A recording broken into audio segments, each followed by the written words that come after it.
बिस्मिल्लाहिर्रहमानिर्रहीम। अस्सलाम वालेकुम फ्रेंड्स, आप देख रहे हैं CSE guide official YouTube channel और मैं हूं मोहम्मद इरफानुल्लाह। तो चलिए जी, सवालों के जवाबों के सिलसिले को आगे बढ़ाते हैं। तालिब हसन का क्वेश्चन था कि अंडर ग्रेजुएट के लिए अप्लाई करने के लिए सेट के स्कोर या टॉफिल के सर्टिफिकेट चाहिए अगर मेजर इंग्लिश में हो। और दूसरा क्वेश्चन है कि भाई के मेजर चाइनीज़ में हो तो उसके लिए भी कोई टेस्ट देना होता है क्या? Please reply. यार इसका कोई टॉफिल अगर आपके पास हो या सेट वगैरह के जो भी है, आइट्स वगैरह अगर आपके पास है, अगर आपका मेजर चाइनीज़ में है जिसमें आप अप्लाई कर रहे हैं, तब तो उसकी वैल्यू थोड़ी बहुत होगी। अगर ना भी हो, इंग्लिश प्रोफिशिएंसी सर्टिफिकेट के साथ काम चल जाता है, लेकिन इनकी कोई ज़रूरत नहीं होती। बाकी अगर मेजर चाइनीज़ में हो, मेजर चाइनीज़ में बहुत ही कम होता है बैचलर वालों की। वो कैसे आपने फाइंड करना है या आपको कैसे पता चलेगा कि आप इस यूनिवर्सिटी में आपका मेजर चाइनीज़ में है, वो हम आपको इंशाल्लाह जैसे जब एडमिशन स्टार्ट होंगे तब आपको बता देंगे। बाकी जो चाइनीज़ में होता है मेजर, उसके लिए किसी टेस्ट की ज़रूरत नहीं होती। आपको एक उनका टेस्ट होता है स्पेशल जो होता है, उनका कोई एक टेस्ट स्पेशल नहीं होता जैसे हमारे पास NTS होते हैं, नेट के जो होते हैं, और उसके बाद क्या नाम है इसका, एंट्री टेस्ट होता है। इस तरह का कोई उनका एक स्पेसिफिक एक दिन के लिए उनका कोई वो नहीं है। उनका HS के टेस्ट होता है, वो आप उनके लेवल होते हैं HS के 1 2 3 4 5, ठीक है। तो HS के 4 जो होता है वो रिक्वायर्ड होता है बैचलर के लिए। तो वो जहाँ पे आप किसी इंस्टीट्यूट, पाकिस्तान के इंस्टीट्यूट में वोकेशनल या पॉलिटेक्निकल जो कॉलेज होते हैं, वहाँ पे चाइनीज़ लैंग्वेज जो करा रहे होते हैं, वहाँ पे आप HS के 1 2 की तैयारी कर सकते हैं। और उसके बाद 3 4 की खुद तैयारी करके पाकिस्तान में फिर टेस्ट होते भी हैं मुख्तलिफ, जैसे पंजाब यूनिवर्सिटी में मेरे ख्याल में टेस्ट होता है HSK का। तो आप तैयारी अपनी फुल करके जो भी उनकी रिक्वायरमेंट होती है, जितने भी वर्ड होते हैं चाइनीज़ के 1200 800 जितने भी होते हैं, वो आप उनको फिर टेस्ट दें HSK 4। वो अप्लाई करने से पहले आपके पास वो टेस्ट होना चाहिए। अगर आप वाकई जिसे कहते हैं ना जुनूनी हैं चाइना के अप्लाई करने के लिए, तो ये चीज़ें बहुत ही कम इंग्लिश में होती हैं। ये टेस्ट की जो लैंग्वेज होती है, रिक्वायरमेंट होती है, वो यही HSK होता है। ठीक हो गया। अच्छा, इसके बाद है जी मोहम्मद उमर का क्वेश्चन था कि मेरा FSC का रिजल्ट कार्ड बोर्ड और IBCC और मोफा से वेरीफाइड है। अब मैं मोफा से FSC की डिग्री वेरीफाई करवाना चाह रहा हूँ, तो इसके लिए पहले मुझे बोर्ड और IBCC जाना पड़ेगा या फिर मेरे रिज़ल्ट कार्ड की बेस पर मोफा मेरी डिग्री वेरीफाई कर देगा? भाई नहीं करेगा। आपने जो रिज़ल्ट कार्ड की तो कोई तुक ही नहीं बनती उसको वेरीफाई करवाने की। मैं वीडियोस में बता चुका हूँ, पिछली वीडियोस में। तो मेरे ख्याल में शायद आपने वीडियो लेट देखी है, इस तरह का कोई चक्कर होगा। डिग्री जो होती है, सनद जिसे कहते हैं, सनद, वो आपने वेरीफाई करवानी होती है। वो आपने पहले जैसे आपने उससे रिज़ल्ट कार्ड अपना वेरीफाई करवाया था, पहले बोर्ड गए थे, उसके बाद IBCC से करवाया था, उसके बाद मोफा से आपने वेरीफाई करवाया था। इसी तरह ही आपको उसकी बैचलर कह रहा हूँ, सॉरी, मैट्रिक और इंटरमीडिएट की डिग्री कराना होगी। उसके रिज़ल्ट कार्ड की बिना पर आपको मोफा वाले वेरीफाई नहीं करके देंगे डिग्री, और ना ही उसकी कोई अगर कर भी दे तो उसकी वैल्यू कोई नहीं होगी, क्योंकि वो IBCC से वेरीफाई नहीं होगी। रिज़ल्ट कार्ड का उसकी कोई ज़ीरो वैल्यू है, उसको छोड़ें। आप ऐसा करें, अपनी डिग्री जो है वो पहले IBCC से, उसमें बोर्ड से वेरीफाई करवाएं, मतलब वो पार्सल बना के देंगे आपको। वो आपने कहाँ लेके जाने हैं? IBCC लेके जाने हैं। इतना सा काम है बस। इसको रिज़ल्ट कार्ड को छोड़ें, ठीक हो गया। उसके बाद IBCC से वेरीफाई करवाने के बाद फिर मोफा जाएँ। रिज़ल्ट कार्ड की उसकी कोई वैल्यू नहीं है, ठीक हो गया। अशरफ खान, अगर मेजर इंग्लिश में हो तो क्या MS 2 साल की 2 ईयर्स का होगा? डिपेंड करता है, ये भी यूनिवर्सिटीज़ में डिपेंड करता है। कुछ यूनिवर्सिटीज़ में जो है 2 साल का होता है, कुछ में जो है इंग्लिश में मेजर भी 3 साल का होता है। ठीक हो गया जी। अब ये कैसे पता चलेगा कि 2 साल का है, 3 साल का है?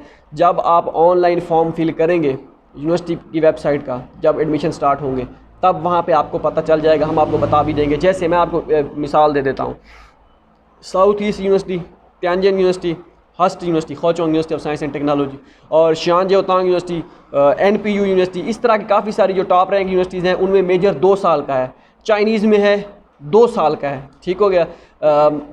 सॉरी, इंग्लिश में है 2 साल का है, चाइनीज़ में नहीं।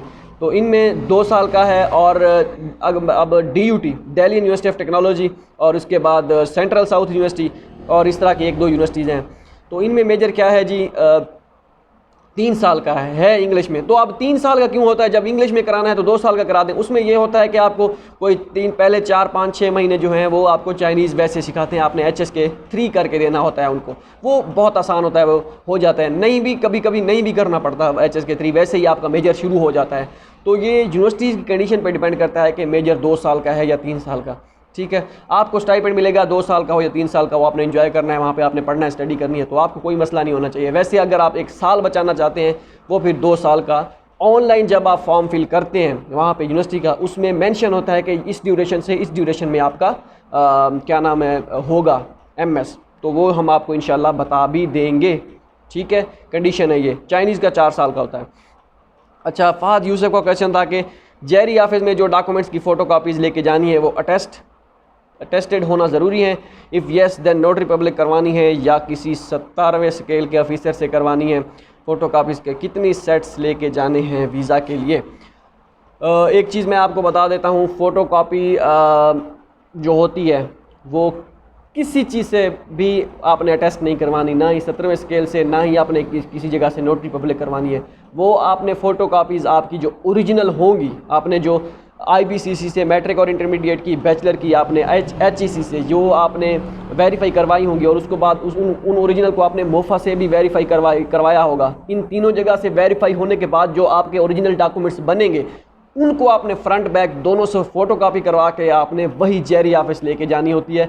किसी चीज़ से भी वही आपकी वेरिफिकेशन है, बस किसी चीज़ के टेस्ट की ज़रूरत नहीं है, किसी बंदे 17वें स्केल की कोई उसकी वेरिफिकेशन की अटेस्टेशन की ज़रूरत नहीं है। आपकी वही वेरिफिकेशन जो HECC, IBCC और मोफा से होगी, वही आपकी फ़ोटो कापी जो होंगी आपकी डिग्रीज़ की, वो कलर्ड हो या ब्लैक एंड वाइट हो, वो कोई मसला नहीं है, जैसी भी हो चलेगी, ठीक है। वही आपने जेरी ऑफिस लेके जानी है और एक सेट लेके जाना है, ठीक है। वैसे भाई उसमें क्या नाम है, अपनी तसल्ली के लिए जो है 2 लेके जा सकते हैं, बहरहाल एक सेट उनको इस चीज़ की ज़रूरत होती है, बाकी नोटरी पब्लिक निश्ता, ठीक हो गया जी।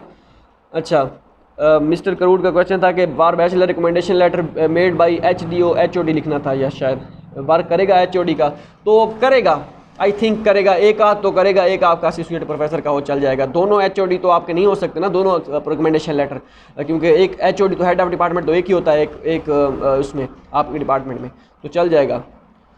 असद खान का क्वेश्चन था कि ब्रो कौन सी यूनिवर्सिटीज़ बायोटेक्नोलॉजी को प्रेफर करती हैं? इसका अब बायोटेक्नोलॉजी का ज़्यादा वो आइडिया है नहीं, तो एक आध था कोई फ्रेंड जिसका एडमिशन हुआ था इस साल, मुझे अब हुआ है, अब मुझे याद नहीं है उसका, तो जैसे ही हम उनसे पता करके या जब हम एडमिशन स्टार्ट होंगे तो हम आपको बता देंगे कि कैसे कौन कौन सी बायोटेक्नोलॉजी को प्रेफर करती हैं। रिजवान अली का क्वेश्चन था कि भाई CSE में 3 यूनिवर्सिटीज़ में अप्लाई कर सकते हैं, पर silk road one road one belt में कितनी यूनिवर्सिटीज़ में अप्लाई कर सकते हैं? तो भाई सीन ऑन है, सीन कुछ ऐसा है कि CSE और सिल्क रोड दोनों सेम चीज़ें हैं, मतलब कि CSE की जो 3 यूनिवर्सिटीज़ होती हैं वो अलग नहीं होती और सिल्क रोड की अलग नहीं होती। मतलब आप ये कह रहे हैं कि मैं CSE की जो होती हैं यूनिवर्सिटी प्रोग्राम जो होता है, जो भी होता है, उन 3 के लिए अलग अप्लाई करना चाहता हूँ, लेकिन सिल्क रोड जो है उनके लिए 3 अलग अप्लाई करना चाहता हूँ। मतलब चांसेस मेरे बढ़ जाएंगे, मैं 6 यूनिवर्सिटीज़ में अप्लाई कर लूँगा, या वन रोड वन बेल्ट और सिल्क रोड 3 अलग अलग, ऐसा नहीं है। ये सब B कैटेगरी में आती हैं तीनों। जो चीज़ B कैटेगरी में आ गई मतलब वो बस यूनिवर्सिटी वो CSE ही है, ठीक है। जिसका एजेंसी नंबर आपने पुट कर दिया जिस यूनिवर्सिटी का, B कैटेगरी के लिए B कैटेगरी सिलेक्ट करके वो B कैटेगरी है, वो सिल्क रोड वन बेल्ट हो या जो कोई अदर हो, ठीक है। तो ये सारी चीज़ें हैं, आप सिर्फ़ और सिर्फ 3 में अप्लाई कर सकते हैं, वो सिल्क रोड में हो या इसमें हो। सिर्फ कंट्रीज़ का फ़र्क होता है सिल्क रोड का, कि उसमें कंट्री जो है उन्होंने मुख्तस कर दी होती हैं, तो उसमें वो उसमें इंक्लूड होते हैं। बाकी इसमें कोई लिमिटेशन या इसमें कोई वो नहीं है कि आप अलग से अप्लाई करें, सिर्फ़ और सिर्फ 3, ठीक है। ये फिर दोबारा उन्होंने एक मैन इन फैशन भाई ने किया हुआ था, उसके बाद उन्होंने दोबारा किया हुआ था कि इट मीन्स 3 यूनिवर्सिटीज़ 3 स्कॉलरशिप में जस्ट 3 यूनिवर्सिटीज़ में ही अप्लाई होगा। बिल्कुल ऐसा ही है, 3 यूनिवर्सिटी में अप्लाई होगा, बस इससे ज़्यादा नहीं। ज़ोहरा का क्वेश्चन था कि bro if we do BS 4 years then we have total 8 transcripts for each semester separately, so we have to attest all of them from HEC does HEC attest hope certificate मेरे ख्याल में HEC नहीं करती, जहाँ तक मेरा ख्याल है। अगर आपके पास 8 सेमेस्टर के रिज़ल्ट कार्ड हैं, तो अगर आपने 8 सेमेस्टर पूरे कर लिए हैं तो फिर तो आपको वो ट्रांसक्रिप्ट भी बना के देंगे, ट्रांसक्रिप्ट आपकी बन जाएगी। वो एक वो जो सारे रिज़ल्ट कार्ड होते हैं 1 by 1 वो आपने HEC से वेरीफाई नहीं करवाने, और आई थिंक HEC वेरीफाई करती ही नहीं है जब तक कि आपकी एक ऑफिशियल ट्रांसक्रिप्ट ना हो।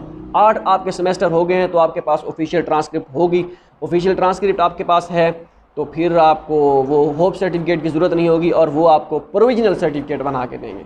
ये सारी कहानी है इसके पीछे।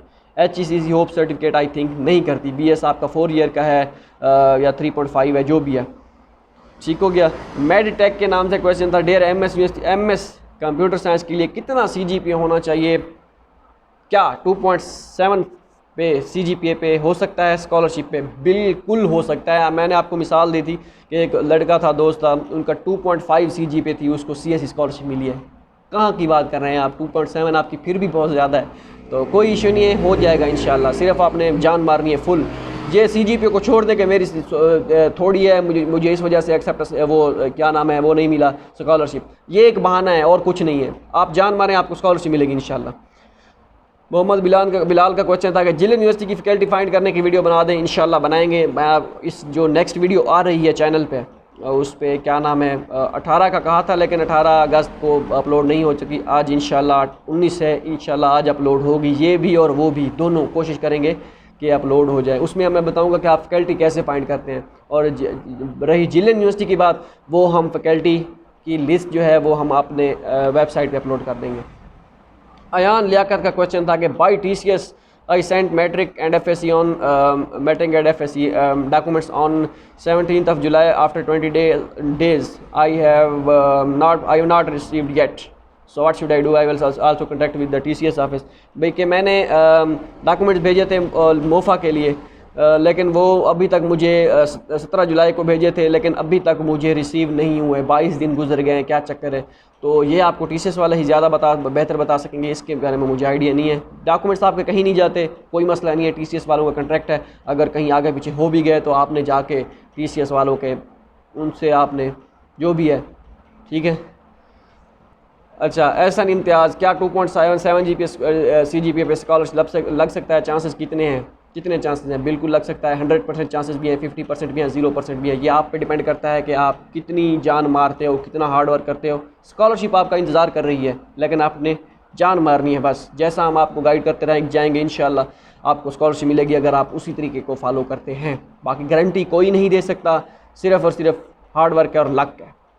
आसिफ अली, लंजऊ यूनिवर्सिटी का रिज़ल्ट कब आएगा? मैं फेसबुक पे भी काफ़ी सारे दोस्तों को बता चुका हूँ, काफ़ी सारे पूछ रहे हैं। लेंचू यूनिवर्सिटी उन्होंने मेल सेंड कर दिए भाई, जिनको सिलेक्ट करना था उन्होंने कर लिया है, लेकिन फिर भी आप फाइनल रिज़ल्ट का वेट करें। कंफर्मेशन मेल्स लड़कों को आ गई हैं, 2-3 लड़के हैं जिनको मैं जानता हूँ या जिन्होंने मुझे कहा है कि हमें लेंचू यूनिवर्सिटी से एक स्कॉलरशिप CSE की में ऑफ़र हुई है। तो ये चीज़ Mubarak Shah. I have prepared syllabus to learn Chinese with transaction in Urdu. Translation लिख रहे होंगे, लेकिन ट्रांजैक्शन लिखा गया।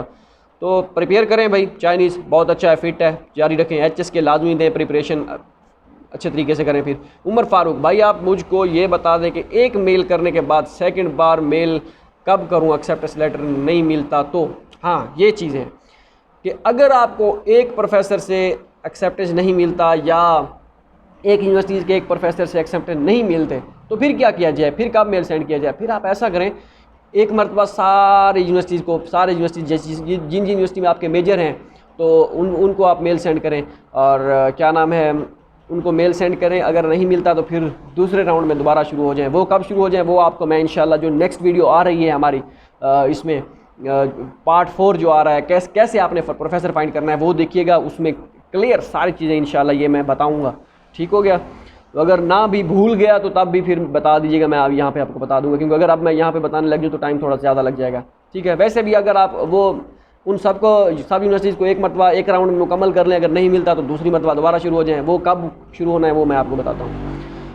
अशरफ है any news about this scholarship? अच्छा, ये कोई स्कॉलरशिप थी, मुझे साइट पे था कि सितंबर में होगा या नहीं होगा। सितंबर में नहीं होगा आई थिंक, जो भी है, ठीक है। तो इतने सारे क्वेश्चन थे, बाकी मुझे अब नहीं मिल रहे या जो भी है कंप्लीट हो गए हैं जी, बस इतने सारे क्वेश्चन थे।